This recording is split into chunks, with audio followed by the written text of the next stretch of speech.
Hi everybody, I am Dr. Adnan Aslan from Respect Graduate School. Welcome to our series of Respect Graduate Talk. Now I have a distinguished scholars, Anwar Alam. He's the author of this very important book. The title of the book is For the Sake of Allah, the Origin, Development and Discourse of the Gülen Movement. Anwar Alam. So we are going to talk about this book as well as in general the Hizmet Movement. So let me introduce briefly Anwar Alam. Anwar Alam is doctor, PhD, is senior fellow with the Policy Perspective Foundation, New Delhi. Earlier, he served as a professor of international relations at Zirve University, Gaziantep, Turkey, and Jamia Millia Islamia, New Delhi. Director of Center for the West Asian Studies, Jamia Millia Islamia, and associate professor at the School of International Studies, Jawaharlal Nehru University, New Delhi. So he is also recipient of the prestigious Alexander von Humboldt Postdoctoral Research Fellowship, Germany, and specializes in West Asian and South Asian studies. Welcome. Thank you, Professor. How are you? I'm good. Thank you for having me. It is our pleasure. Thank you accepting our invitation for interview. So let me start in a very simple question. What is Hizmet Movement from your perspective? I believe this is the most difficult question to answer.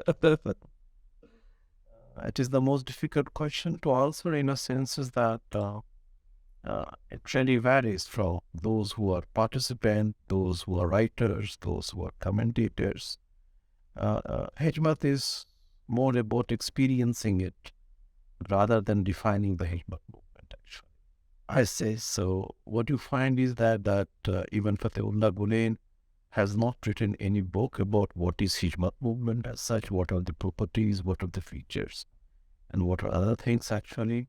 So it is more about experiencing Hizmet movement in terms of, like, for example, promoting or, for example, universal humanism, maximum you can say, or for example, centering the questions of the ethics in public life. I see. Or for that matter, constantly you are fighting within yourself vis-a-vis the notion of other actually, in fact. That's what I would call about a Hizmet movement. Is it a social movement or religious social movement? In a sense that in English literature it has been used like the civil social movements actually. That's the terminology. Most of the Hizmet scholars, they normally use it actually. I don't want to, like for example, I would not like to have this kind of adjective, civic, social. Many people consider religious, political as such. Many people consider only the religious movement. This one actually, I would subscribe that this is one of the inclusive Sunni Islamic movement which has come into existence in the last quarter of 20th century. That's what I would like to say. Okay.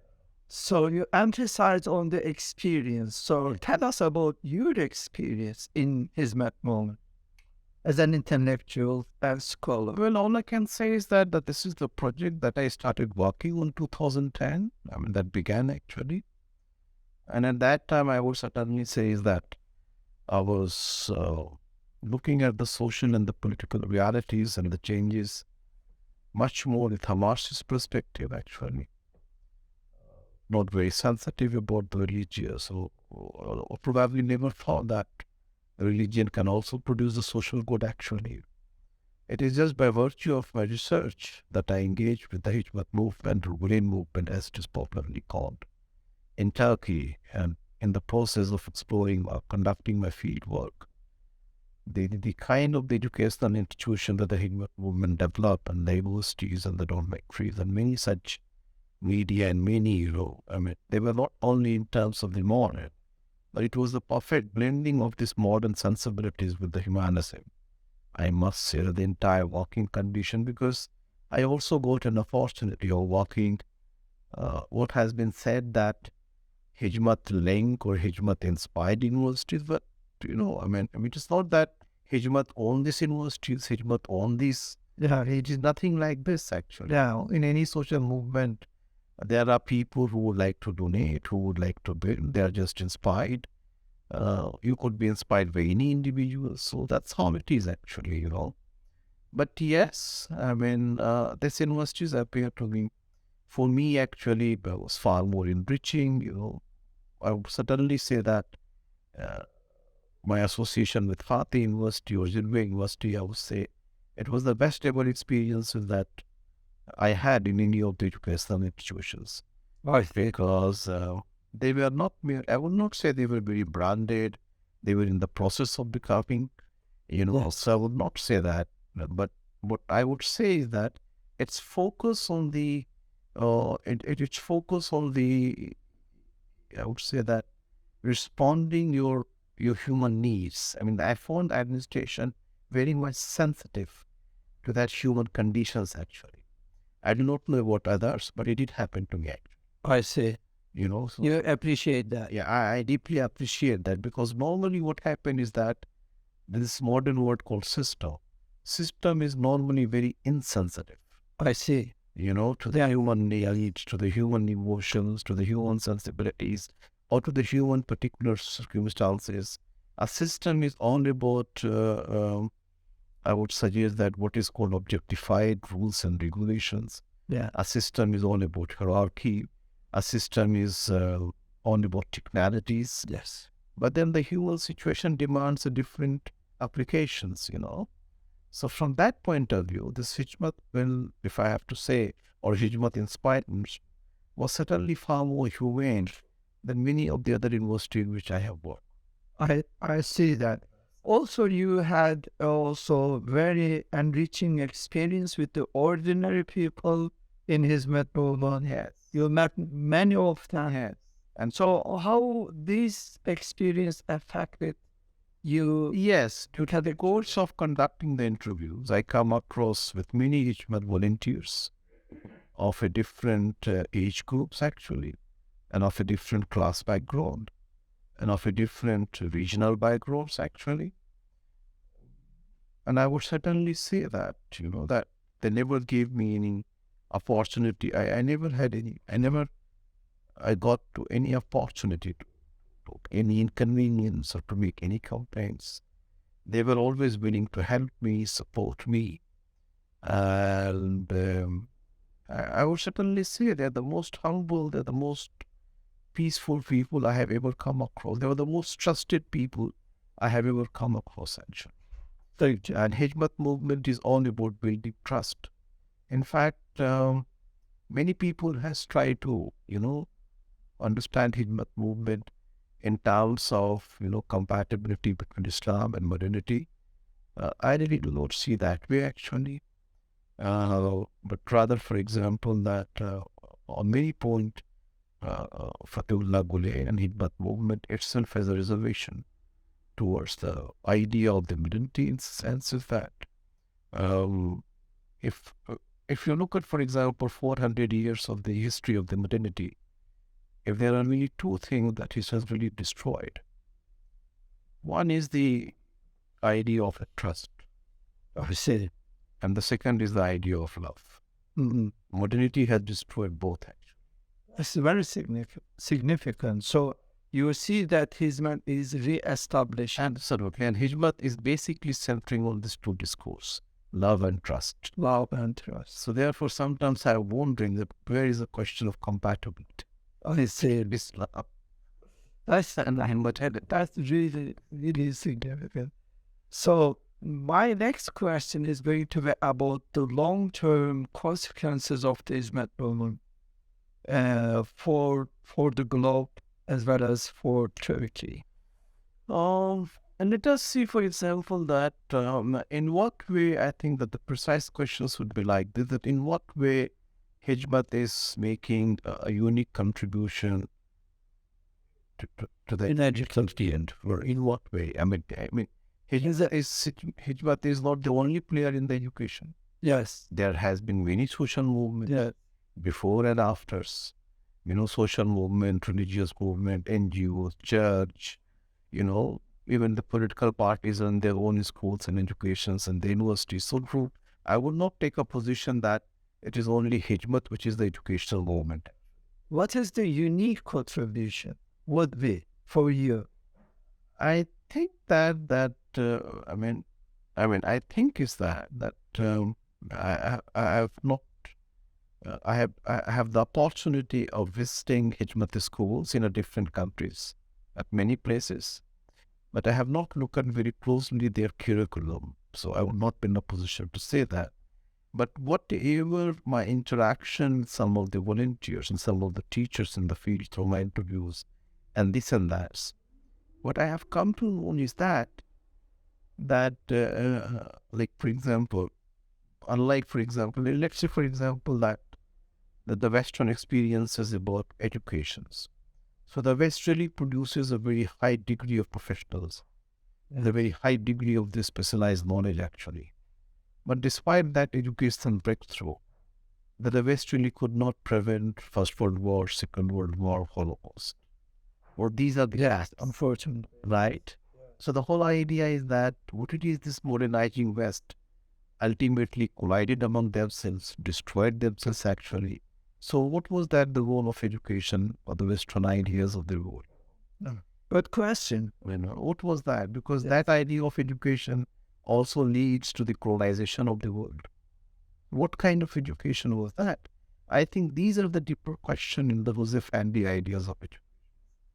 And therefore, if you look at, for example, Fatehullah Gülen, it is just not merely inclusive. It's a whole question how to combine professionalism with a high degree of humanism. How to combine high degree of professionalism that the West produce, but maybe lacking to the high degree of humanism. And I think that is an experiment that the Gülen school is doing actually. So that is why you find that. Are they succeeding in this experiment? Well, I have not done the study of any schools, but it looks like that unlike, for example, many schools which are very much confined in imparting the education as a technical subject, the Gülen movement is much more involved, also in terms of promoting the human values, giving more times, visiting the parents. That's what I get to know actually, in fact. And they're seriously involved, and that's really helped the children very much that in an accepting education as a normal process actually. I see. Yeah. That's really helped. Otherwise, education could also be it could be very alienating process. Do you believe that modern education is that process a kind of alienating? Like, for example, is there for the different communities, for the different tribes who are not accustomed to receiving educations in a closed classroom door.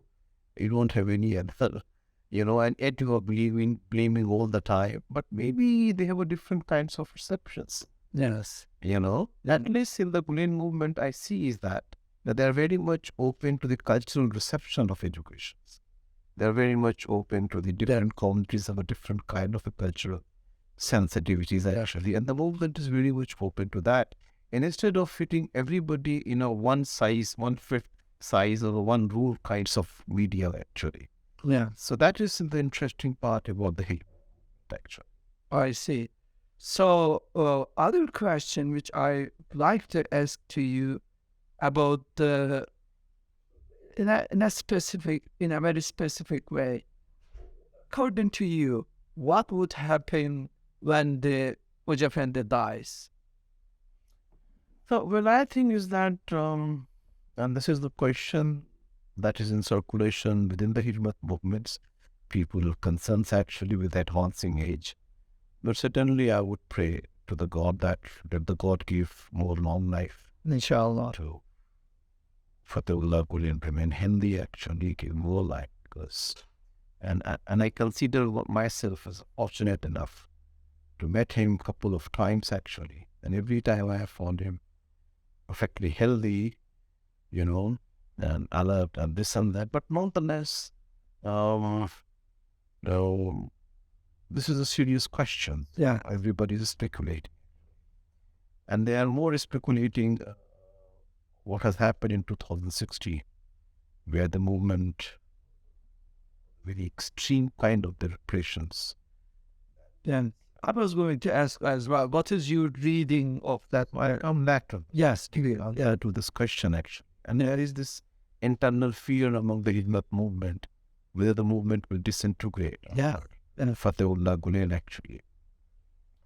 And why they believe it will disintegrate? Because the movement is revolving around him. It's similarly like happened with the Badiuzzama Sayyid Nursi. And the Noor movement was divided among many factions actually. As far as I am concerned is that I really do not see that. Rather, I see contrary actually. Rather, the terrorists to become much more strong, much more unified, more united. Why do you believe so? The reasons for me is very simple actually. And there are two fundamental reasons. One fundamental reason is that this is true that Huzaifa is at the center, and Fatehullah Gülen is at the center of the movement actually. But unlike, for example, Badiuzzama Sayyid Nursi, there's no central text here. So you have a Risale Noor, and everybody is interpreting Risale Noor, and everybody is driving the meaning actually. Yeah. You do not have that. That's number one. So I do not see that that's a serious. There's no textual disintegration as such. I see. Risale Noor will remain a source of inspirations for millions of the Hijmats and the other Muslims and this and that. But there will be no differences, there will be no factionalize that this is the text. Who is a correct interpretation and not correct interpretation? That is not the case with the Hizmet movement. Yes. Rather, Huzaifa is known more for, the oral dimension, catheters, speeches, So as a result, what you find is that because of that, Huzaifa or Fatehullah Gülen is more about action. I see. It's not about words. It's more about action. And this action has produced a tradition actually. Already? Yeah. This action has produced 50, 60 its own tradition. I see. This tradition is likely to guide the members actually. And it is this tradition that will inspire. So on this, there will be no interpretation of the tradition. There could be interpretation of text. Or there will be no interpretation of the traditions actually. So these traditions will become alive actually. And that is why I am very much hopeful that what has happened with the new movement in Turkey, that is not necessarily happened with the post-Fatehullah Gülen period. Because of the established tradition. Established traditions actually. You are guided by the traditions actually. This is the traditions of building educational institution. This is the traditions of doing the positive, do the positive actions actually. This is the traditions about, for example, doing hijrat actually. This is the traditions. It is not about interpreting the text. No. So I don't see how much problem on that actually. Okay. So what is your readings about the 15th of July coup in Turkey? What is there to be reading actually? There is a shift in the goal of the state led by Erdogan actually. He appeared as a developer in 2012, and in the process he won the election. After winning series of the elections actually, he thought that he should emerge as a global leader actually. If you want to emerge as a global leaders, you visualize that, that we have resources and you have a power, you can mold. But you did also realize is that Hizmet is a very powerful, it is a global network. If they would be in a position to promote me, and therefore, but Hizmet realized that they are not here to do all these things because they are not here to promote political leaderships. They are here, to cooperate with any states, but to cooperate with any state for promotion of the human values. This is not my agenda to promote. Of course. And I think that somehow Erdogan realized that, for example, that that the only way I could really emerge by marginalizing the Hizmet movement, actually. So there is a shift in the political vision of Erdogan. And once that shift took place, that everything took place from there, actually. Yes. Yeah. It is not about that both Fatehullah Gülen and Erdogan are very, they're very rigid personalities. Like Gülen, Fatehullah Gülen cannot compromise, It's not about that. It is just about there's a shift has taken place. And that shift demanded that this movement is going to be full obstacle. It is very much legal. It is very much rules and regulations, actually. And a substantial section, it has produced the human resources. These human resources are everywhere, actually. So even if you give an order and take a decisions, they if they will not oppose it, not necessarily they will implement it. Yes. So what do you do then? Because you only need a yes man. Yes. You only need a yes man. Yes. So what do you do then? So then what you do is that criminalize them. You defame them, actually. That's the only way you can deal, actually. So that's how it has become the entire process. And therefore you see that began with 2013 corruption and that continued till date, actually. So it is very amazing that after 2016, you call them terrorists, you take over their property, you take over their business, you dismiss their peoples, but the process has not come to stop. This has never happened into the history. How long will you take? This is 2023, so it's almost 10 years. Yeah. That continues. Are you hunting down internally? Is that a business of any state? Yeah. Terrible. So that's terrible, actually. This is pathetic. This is the madness. And all this is only possible because these are the symptoms of the hate discourse. You cannot deal with the hate discourse. I see. So if the states become the representative of the hate discourse, what happened with the Hitler and the other, there's no end to it, actually. I see. So that's what happened in Turkey. I see. But this event also caused a lot of, let me say, disbelief or a kind of shaky ideas within the Hizmet movement, especially among the intellect, or I would say academicians. Unfortunately, certain academicians within the Hizmet movement.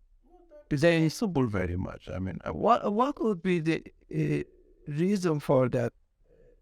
Is it in fact what you because that, see, we normally see is that intellectuals are without any base. They keep moving here and there with the context, actually. I see. So that's how the intellectuals are. These are the people with the shifting bases, actually. I see, yeah. So the point here is that that because of this coup, they lost everything, actually. Okay. They are very much angry, actually. Yes. So if they are angry, they cannot do anything to Erdogan. They cannot do anything to the EKP. Whom they can blame? I am angry. So whom I can blame? Then I can blame Hizmet. Then I can blame Fatehullah Gülen. Then I can, because for them I have lost active. But the point here is that, are you blaming a victim? Who are you blaming? Yes. And what it is that you did not blame them earlier. When we were doing so well, you were paid so well. You derive your identity, you derive your recognitions, you gain the respect because of Hizmet movement. But yes, the state push you because of that. Then you become critical. You were not critical earlier, actually. And that for me becomes a very serious problem, actually. It is.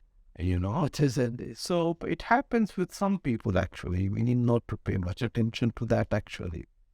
They are intellectuals. They keep moving with the context, actually. But if you look at otherwise, what is good about Hizmet movement is that I see that 99% of the volunteers who were the Hizmet movement, they remain with the Hizmet movement under the conditions, while they lost everything. But they're not the ones that have deserted in mass. Yeah. They were sent jail, they were repressed, they were dead, their life became miserable, but they're not the one. But what do you find? There are 3, 4, 5, 6, 10 intellectuals, most visible intellectuals, who are doing tutors, who are doing this, who are doing this. But are they voice of Hizmet? Who are they? Yeah. They are not even the mainstream voice of the Hizmet actually. Yes, that's true. So I don't give any significance to such voices actually. All I understand is that these are the voices of the frustrations actually. To certain extent, this frustration is legitimate also, but to certain extent, it is illegitimate in a sense is that you are unable to vent your anger against the government. You are unable to vent your anger against the ECOP, the very agencies that has made you miserable. Therefore, you find some scapegoat actually. I see. And Fethullah Gülen becomes a scapegoat actually. So that's how it is directed. That's what I think. It's very interesting interpretation. So I would like to also ask, what would if any, would be the political impact of the movement? Do you see any political impact in the structure, modern structure, or in the long term, a kind of political vision? Political impact, but for example, what is the larger question that we have in the late 20th or, for example, 21st century? What is the larger question? What was it? I mean, the larger question that we have is essentially that how to humanize the state institution, how to humanize governing structure. Yes. Whether you are a democracy, parliamentary, presidential form, whichever the form of government, you are monarchy, I am not concerned with that. I'm only concerned is that whether the governing institutions are based on the principle of humanism and the sensitivity to the human rights. I'm not concerned with the form of the government. I see. That's very concerned. I'm more concerned with the governing structures actually. So whether you're a monarchy or republic or king, queen, I'm not concerned with that, because how does this matter? For example, there are modern caliph like in the Muslim countries who rule for 30 years, 40 years, lifetime. Are they not modern caliph? Yeah. They are the modern caliph. Yeah. In what way they are different from the kings or the queens? I mean, for 30 to 5 minutes. So you see some significant qualities of this method in terms of human. But this is the larger questions. The West has really addressed after the Second World War this question. They try to humanize the state institutions. They see the horror of the war actually, and they certainly went into the directions of humanizing their social structures, humanizing the state structures, humanizing open the border, European Union, move freely.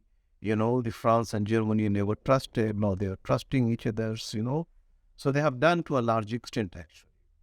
And now, if this is the larger question, and I believe is that that's a principal goal of the Hizmet movement actually, that how to humanize this governing structure by the implication of promoting its own values actually. It doesn't do by virtue of politically mobilizing the people. It doesn't do by virtue of for example, but it does through implication of its action. What are the actions? The actions are educations actually. The actions are dialogue actually. The actions of philanthropy actually. The actions are intergender dialogue, intercultural dialogue. The actions are addressing the human problems in full capacities. All these has an implications of humanizing the governing structures actually. That's right. That's very significant. So that's how it is. I mean, it's not a political party that is mobilizing, contesting elections, have a manifestos. That's not the only way to democratize. I am into the social field, but my action has certain democratizing impact. And this is where Erdogan and every political establishment in Turkey was most worried about that. Because Joseph Efendi has a very different vision of democracy, has a very different vision of civil society. It has a vision of the 21st century actually, with this question of pluralism and diversity, with the questions of individual rights and the human rights are far more important than the questions of, for example, question of nationalism, or the questions of, for example, the state actually, in fact. So he was standing on a very different visions, while the entire political establishment in Turkey are still standing on the 19th century vision actually. So the gap was too much. Well, I see that. That is very, very much important. So you see a different vision. Of course, it is a collapse of vision. 19th century visions of democracy or 19th century vision of the state, then the first thing it would like to have lobbying the state. The first thing it would like to have established a political party. He doesn't do anything like that. So you also talk about an Islamic universalism. What I'm saying is that, for example, that yes, Hizmet is like within the Hizmet movement and this and that, there's a talk about universalism. All I'm saying is that we need to look at it very seriously. That Jose Fandi is not saying that there is a consensus of what is called universal. Yes. There is a consensus on what is called the universal human values. Okay. There's a consensus on this. And this universal But more specific. There's more specific than abstract universalism. Yeah, abstract. Yes. There's a consensus about universal human values. And what is this universal human values? Which Joseph is talking. It's a matter of trust, it's a matter of compassion, it's a matter of love, it's a matter of love, it's peace, non-violence, respect, cooperations, altruisms. And there's a need that these universal values should be at the forefront in public life. I see. Yes. So the whole Hizmet structure is promoting this, but at the same time, different traditions, while keeping this universal value at the center, has a different ways of articulating this. So there could be Islamic conception of universalism, secular conception of universalism, Hindu or Christian conception of universalism. And all Jose Fandi is saying is that there's a need to have a dialogue among this different conception of universe. That's very similar. So Instead of saying is that this is the universal, like modern conception of universalism, will certainly be different. Like they're using, like for example, citizenships. But in my Islamic universalism, collective identity is equally important for me. But in modern idea of universalism, collective identity is not important because that modern identity has been established by destroying the collective identity. I see that. Okay. Very, very. So it is going to be a kind of giving and taking. Yeah. It has to be the healthy dialogue. Party dialogue. So establishing Islamic universalism. Whatever. Let's have a dialogue on everything, actually. This could be dialogue among the cultures, dialogue among the civilizations, dialogues between the humans and the natures. I mean, if you look at, for example, Jose Fandi paradigm, it is not merely interfaith dialogue. This could be just one component. Okay. It's just at one component naturally. But Jose Fandi visualizes dialogue at every level of life. I see that. For Jose Fandi, dialogue is an everyday values. It is not very structured. That only have to do the interfaith dialogue. It has to be intergender dialogue, intercultural dialogues, actually, intercivilizational dialogue, actually. It has to be done everyday value, actually. As it is an everyday value, that is why Jose Fandi is emphasizing on the consultation as a value, not as a mechanism. That's a very significant. Because in our patriarchal society, we hardly consult woman or wife. We have to consult every time. Yes. And that makes decision-making process far more democratic. Yes, Dr. Alam, it was a fascinating interview. Thank you for Thank you. Thank you. I appreciate your invitations and thank you very much for having me. Thank you accepting and thank you giving us the